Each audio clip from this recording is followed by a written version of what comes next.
This is a recording of pages 479 to 485, and we're starting with the House of Wisdom. Around 830, the caliphs built a great research library in Baghdad called the House of Wisdom. Here they collected scrolls, books, and manuscripts from around the Mediterranean and beyond. Merchants sought out works from Constantinople, Egypt, Persia, and India. Muslim scholars, along with learned Christians and Jews, translated the ancient works of mathematics, physics, astronomy, and philosophy into Arabic. The scholars carefully preserved and studied the writings of the Greeks and Romans. In their hands, the philosophies of Plato and Aristotle lived on. In Europe at this time, most people had forgotten about these works, but the Muslim scholars, with their respect for learning, rescued countless writings of the past.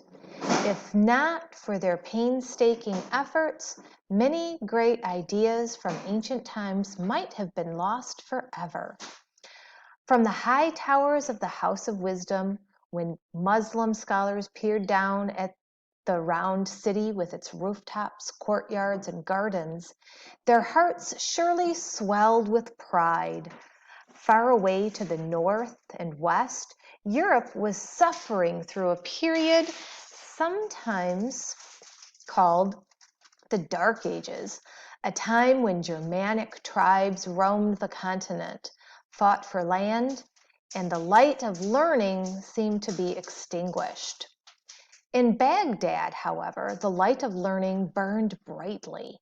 The Muslim scholars must have whispered to themselves, and rightfully so, that Baghdad at this time was not only the center of the Islamic Empire, but also the most splendid city in the world.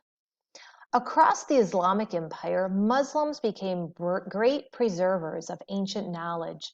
They also built on what they preserved, adding important ideas and discoveries of their own. Let's look at the lives of two men who made great contributions to learning at this time. So, a new branch of mathematics. In the year is 820, and there lives in Baghdad an Arab mathematician, Al-Khwarizmi, the Abbasid Caliph, who knows Al-Khwarizmi's abilities well, has asked the mathematician to translate into ancient Greek manuscripts at the House of Wisdom.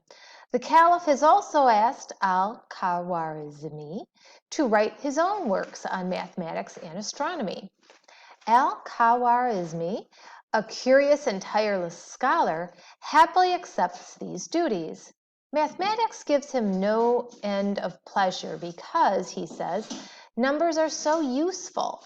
After all, he writes, we must use numbers in cases of inheritance, legacies, partition, lawsuits, trade, and in all dealings with one another, or where the measuring of lands, the digging of canals, geometrical computations, and other objects of various sorts and kinds are concerned. Like many Muslim scholars, he begins all his works by writing. In the name of Allah, the compassionate and the merciful. He explains that mathematics is primarily a reflection of how Allah's creation is carefully arranged and made understandable by those who study it. This Muslim scholar has written a book that makes numbers much simpler.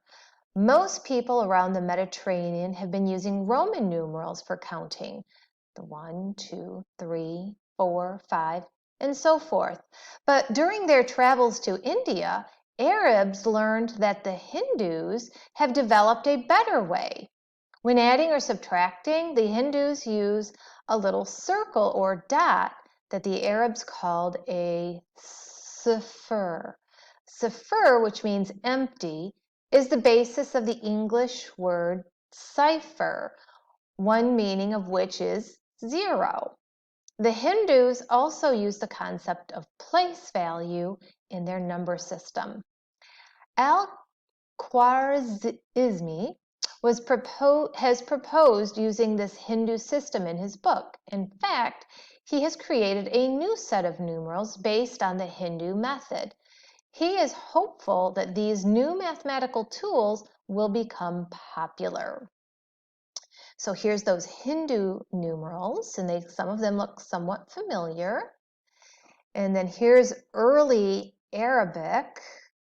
And then here is the modern Arabic. So the numbers that we use today come from the Arabic numbers.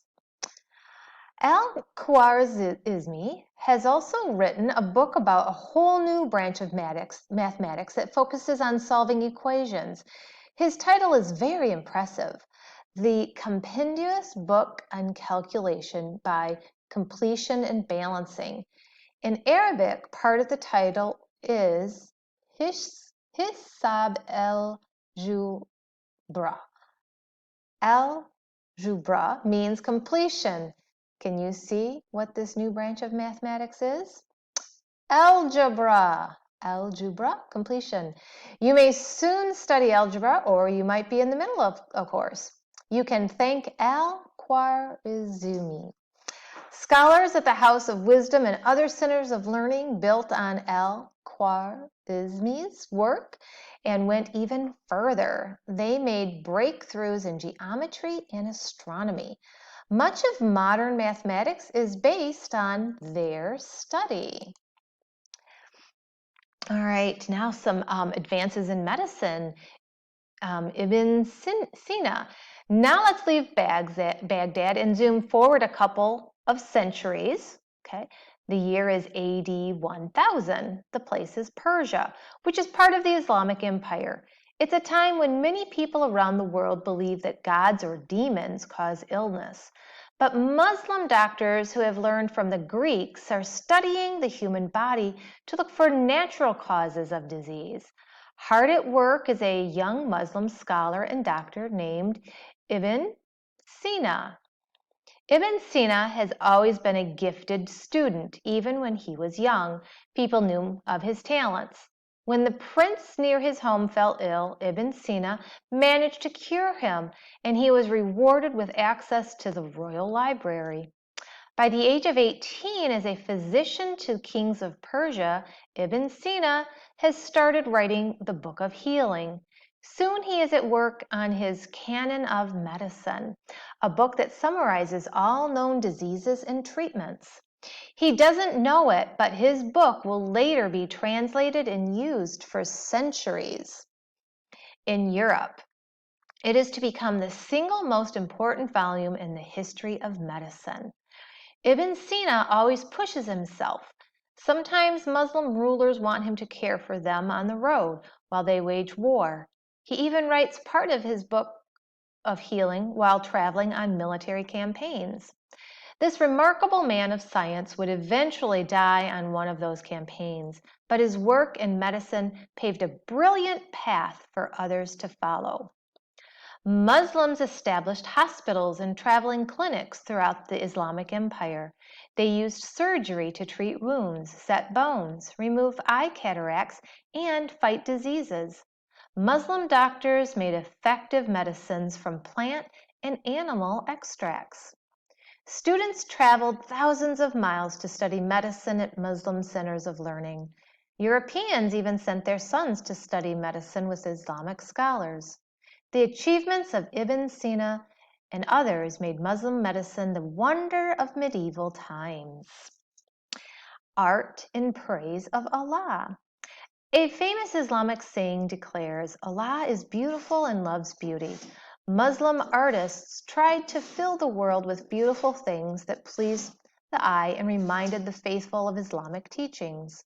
As Muslims expanded their empire, they encountered artwork in Egypt, Syria, Persia, Mesopotamia, and beyond.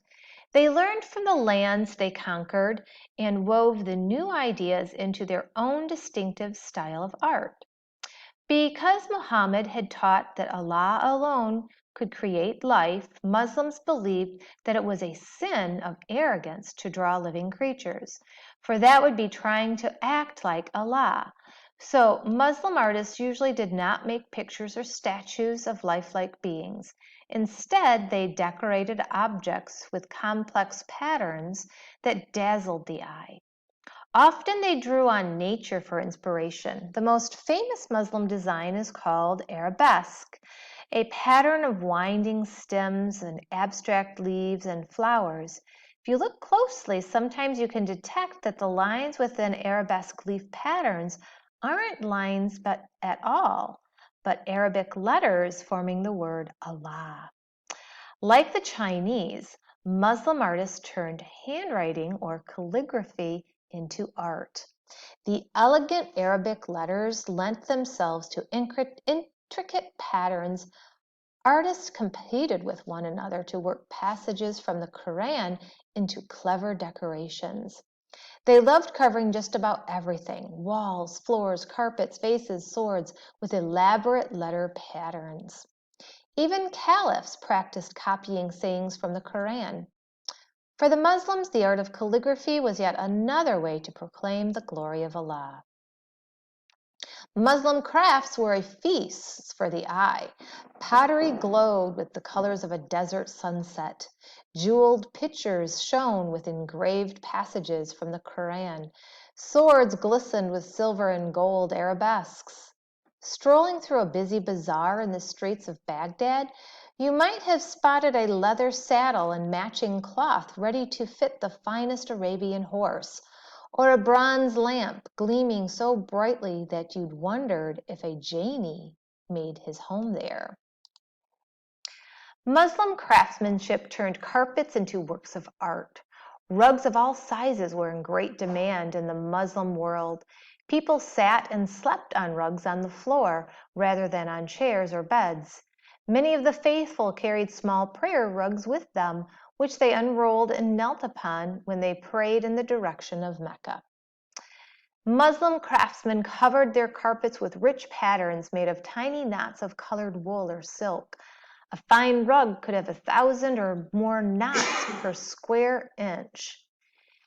They were magic carpets, not because they could fly, but because they fired the imagination with their colors and designs. Rugs from Persia were the most elaborate of all. Sometimes they looked like lush gardens full of flowering trees, gurgling fountains and ponds, alive with ducks and fish. These designs were often inspired by Quranic verses that gave beautiful descriptions of paradise. Mosques for beauty and worship. When Muhammad was alive, his followers would gather in the courtyard of his house to pray and listen to him speak about Allah. Muhammad's house was the very first mosque. A mosque is a Muslim place of worship and the spiritual center of a Muslim community. Muslims built mosques wherever Islam spread. The earliest ones were simple buildings made of mud brick. Muslims wanted their mosques to remind them of Muhammad's house, which had contained a courtyard. So they built each mosque around a courtyard, and inside they marked the wall nearest to Mecca so that worshippers would know in which direction to pray. Each mosque had a special place for a person to stand, lead prayers, and teach about Allah. When men wanted to call people to prayer, they simply climbed to the roof. As the Islamic Empire grew, Muslims adopted architectural features from different lands. In Constantinople, they saw the enormous light-filled dome of the Hagia Sophia. Soon they were building domes over their mosques. From the Persians, they learned to construct mosques with pointed arches. When North African Muslims built mosques, they added towers called minarets.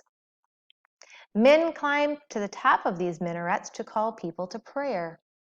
Before long, Muslims in other parts of the empire were building minarets on their mosques. Some mosques were humble buildings in small areas. Some were ornate, spread over acres. In the most elaborate mosques, craftsmen carved wandering arabesque designs on walls and doors. Rich carpets covered the floors. Mosaics made from millions of colored stones adorned the walkways. The finest glass lamps hung from the ceilings, bringing a golden glow to the evening prayers. Fountains and gardens graced the courtyards. Mosques today continue these traditions. Mosques varied enormously in design, but most shared and still share common features. The minaret forms the highest point from which the call to prayer goes out 5 times a day. A dome often covers some part of the building. A gate in the front wall welcomes worshipers, while inside a courtyard provides a place to meditate or read. A fountain well or other source of water often stands in the courtyard, for it is the Muslim ritual to wash oneself before praying. In the prayer halls where men and women gather to worship, rugs cover the floor. A decorated niche called a mihrab marks the direction of Mecca, which worshipers face to pray. Inside every mosque is a raised pulpit. Here at Friday prayers, the imam, meaning one who stands in front, gives a sermon. From Arabia to Asia, from North Africa to Spain, wherever Muslims settled, they could visit a mosque and pray. They could learn about Islam and talk with other Muslims. Visiting scholars might even live there. No matter where they went, the courtyards, minarets, domes, and mosaics were signs to Muslims that they were still in the Islamic Empire. And that's the reading of pages 479 to 485.